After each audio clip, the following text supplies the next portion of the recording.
తెలంగాణ శాసనసభ ఎన్నికల్లో కామారెడ్డి నియోజకవర్గం అందరి దృష్టిని ఆకర్షిస్తోంది.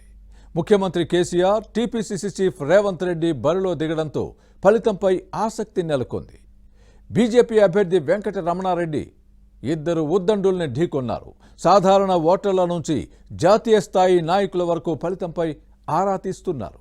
పోలింగ్ సరళిని విశ్లేషిస్తూ ఎవరికి వారే అంచనాలు వేసుకుంటున్నారు. కామారెడ్డిలో కేసీఆర్ గెలుస్తారా, రేవంత్ రెడ్డి విజయం సాధిస్తారా? బీజేపీ అభ్యర్థి రమణారెడ్డి చరిత్ర సృష్టిస్తారా?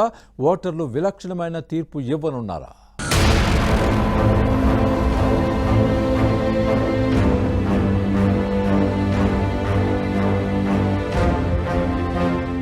తెలంగాణ అసెంబ్లీ ఎన్నికల్లో కామారెడ్డి నియోజకవర్గంపై అందరి దృష్టి పడింది. బీఆర్ఎస్ అభ్యర్థిగా ముఖ్యమంత్రి కేసీఆర్, కాంగ్రెస్ నుంచి TPCC chief Revanth Reddy, BJP తరపున వెంకట రమణారెడ్డి హోరాహోరీ తలపడ్డారు. ముందుగా ఇక్కడ ఇద్దరు అగ్రనేతల మధ్య జరుగుతున్న బిగ్ ఫైట్ గా భావించినప్పటికీ పోలింగ్ నాటికి త్రిముఖ పోటీగా మారింది. సాధారణ ఓటర్ మొదలు జాతీయ స్థాయి నాయకుల వరకు ఫలితం ఎలా ఉంటుంది అన్న అంశంపై ఆరా తీస్తున్నారు. పోలింగ్ సరళిని విశ్లేషిస్తూ ఎవరికి వారే అంచనాలు వేసుకుంటున్నారు. వాస్తవానికి కేసీఆర్ కామారెడ్డి నుంచి పోటీ చేస్తున్నట్టు ప్రకటించిన రోజున్న పరిస్థితులు వేరు. ఏకంగా ముఖ్యమంత్రి కేసీఆర్ బరిలోకి దిగడంతో బీఆర్ఎస్ శ్రేణులు మొదలు సాధారణ ఓటర్ వరకు ఉత్సాహంగా స్పందించారు. పార్టీ నేతలు సంబరాలు చేసుకున్నారు. కానీ రోజులు గడుస్తున్న కొద్దీ ఆ ఉత్సాహం తగ్గుతూ వచ్చింది. పార్టీలోని వర్గ విభేదాలు, కుమ్ములాటలు ప్రచారంపై తీవ్ర ప్రభావం చూపాయి.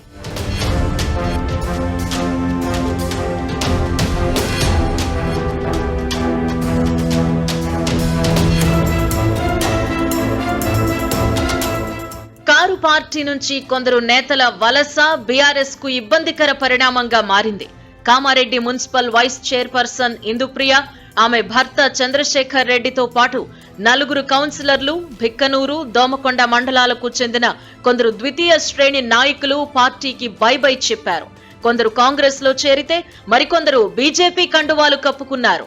మాచారెడ్డి మండల నేతలు మిణుకూరి రామ్రెడ్డి, లోయపల్లి నర్సింగరావు కొట్లాడుకోవడం కూడా పార్టీ కార్యకలాపాలపై ఎఫెక్ట్ చూపింది. దీనికి తోడు కేసీఆర్ కామారెడ్డికి ఒకే ఒక్కసారొచ్చారు. నామినేషన్ వేసిన రోజు ఏర్పాటు చేసిన బహిరంగ సభలో పాల్గొన్నారు. ఆ తర్వాత మంత్రి కేటీఆర్ ప్రచారం నిర్వహించారు. కేటీఆర్ సభలు, సమావేశాలు, రోడ్ షోలు నిర్వహించినప్పటికీ ద్వితీయ శ్రేణి నేతలు అంటి ముట్టనట్టు వ్యవహరించారు. స్థానిక ఎమ్మెల్యే గంప గోవర్ధన్ ప్రచారంలో కూడా మండల, గ్రామ స్థాయి నేతల భాగస్వామ్యం కనిపించలేదు. అంతర్గత విభేదాలు, వివాదాలతో గులాబీ పార్టీ శ్రేణుల్లో ఐక్యత లోపించిందని కేసీఆర్ దృష్టికి కూడా వెళ్లిందట. ఈ అంశాలపై మంత్రి కేటీఆర్ పలుమార్లు వివిధ స్థాయిల నాయకులతో మాట్లాడారు. కేసీఆర్ గెలుపే లక్ష్యంగా పని చేయాలని హితబోధ చేశారు. అయినా పోలింగ్ రోజు వరకు కూడా సఖ్యత, ఐక్యత లోపించినట్లు పార్టీ వర్గాలు గుసగుసలాడుతున్నాయి. కామారెడ్డి పరిస్థితులు నిరాశాజనకంగా ఉన్నాయని గుర్తించిన ముఖ్య నేతలు చివరి రోజు పోల్ మేనేజ్మెంట్ కు తెరలేపారు. ముఖ్యంగా మాస్ ఓటర్ల కోసం సర్వశక్తులు ఒడ్డారు. అయితే కొందరు స్థానిక నేతలు పంపకాల సమయంలో చేతివాటాన్ని ప్రదర్శించారట. హైకమాండ్ ఇచ్చిన సొమ్ములో కొంత నొక్కేసి జేబుల్లో వేసుకున్నారు అని వినిపిస్తోంది. పోలింగ్ పై ఆ ప్రభావం పడిందని ప్రచారం జరుగుతోంది.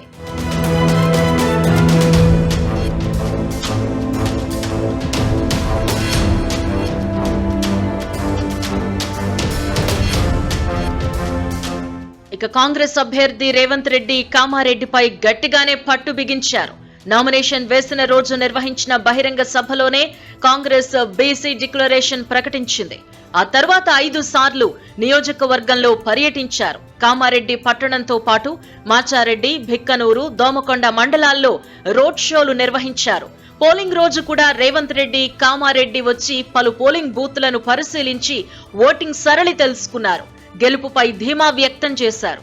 రేవంత్ రెడ్డి సోదరుడు కొండల్ రెడ్డి కామారెడ్డిలోనే ఉండి ప్రచార బాధ్యతలను పర్యవేక్షించారు. మాజీ ఎమ్మెల్సీ అరికెల నర్సారెడ్డి నియోజకవర్గ ఇన్ఛార్జిగా వ్యవహరించి అన్నింటినీ సమన్వయం చేశారు. కానీ కామారెడ్డిపై పట్టున్న మాజీ మంత్రి షబ్బీర్ అలీ స్థానికంగా అందుబాటులో లేకపోవడం రేవంత్ రెడ్డికి ప్రధాన సమస్యగా మారింది.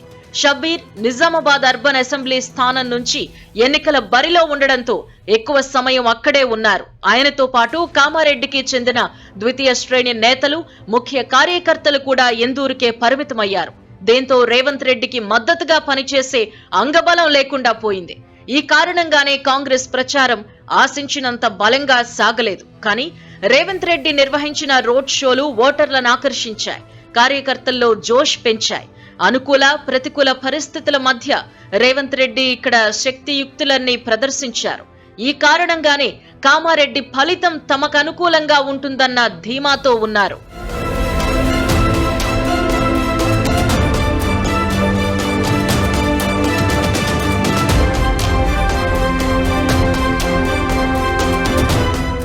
ఇద్దరు ఉద్దండులను ఢీకొన్న బీజేపీ అభ్యర్థి వెంకట రమణారెడ్డి కూడా గెలుపుపై ఆశలు పెట్టుకున్నారు. ప్రత్యేక వ్యూహంతో ముందుకు సాగారు. 2018 ఎన్నికల్లో ఓడిపోయినప్పటికీ ప్రజాక్షేత్రంలోనే ఉంటూ ఆందోళన కార్యక్రమాలను నిర్వహించారు. కామారెడ్డి కొత్త మాస్టర్ ప్లాన్ కు వ్యతిరేకంగా నిర్వహించిన ఉద్యమంలో సక్సెస్ అయ్యారు. బృహత్ ప్రణాళికతో వ్యవసాయ భూములను కోల్పోయే ప్రమాదం ఉందని ప్రభుత్వంపై ఒత్తిడి తెచ్చి రైతులకు చేరువయ్యారు. బీఆర్ఎస్ నేతల అక్రమ వెంచర్లు, భూ కబ్జాలు, మున్సిపాలిటీలోని అవినీతి అక్రమాలపై పోరాడి జనం దృష్టిని ఆకర్షించారు. వివిధ కుల సంఘాలకు, ఆలయాలకు ఆర్థిక సహాయం చేసి మద్దతు కూడగట్టారు.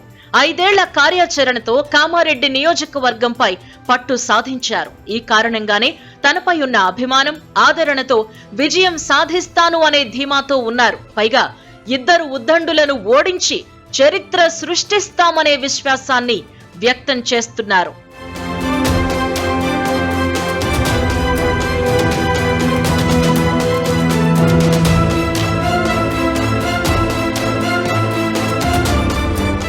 కామారెడ్డి నియోజకవర్గంలో పోలింగ్ సరళిని విశ్లేషిస్తూ ఎవరికి వారు ధీమాతో ఉన్నారు. గతంతో పోలిస్తే ఈసారి పోలింగ్ శాతం పెరిగింది. ఇక్కడ 80.18% ఓట్లు పోలయ్యాయి. మొత్తం 2,52,460 ఓటర్లకు గాను 1,90,811 మంది ఓటు హక్కు వినియోగించుకున్నారు. ఇందులో 1,866 మంది మహిళలు కాగా 89,936 మంది పురుషులు, 9 మంది ట్రాన్స్జెండర్లున్నారు. అయితే పెరిగిన పోలింగ్ శాతం ఎవరికి అనుకూలంగా ఉందనేది ఉత్కంఠ రేపుతోంది. మహిళల ఓట్లు ఎక్కువగా పోలవడంతో ఎవరికి వారే ధీమాతో ఉన్నారు. తమ సంక్షేమ పథకాలకు మహిళలు మద్దతు పలికారని బీఆర్ఎస్ నేతలు చెబుతూ ఉండగా ప్రభుత్వంపై ఉన్న వ్యతిరేకతతోనే ఎక్కువ మంది స్పందించారు అని కాంగ్రెస్ నేతలు అంటున్నారు. వారంతా మార్పు కోరుకుంటున్నారు అన్నది హస్తం పార్టీ నేతల వాదన. ఎవరంచనాలెలా ఉన్నా ఈవీఎంలలో నిక్షిప్తమైన ఓటర్ తీర్పు మాత్రం విలక్షణంగా ఉంటుందని విశ్లేషకులు అంచనా వేస్తున్నారు. మరి కామారెడ్డిగా బాద్షా ఎవరో వేచి చూడాలి.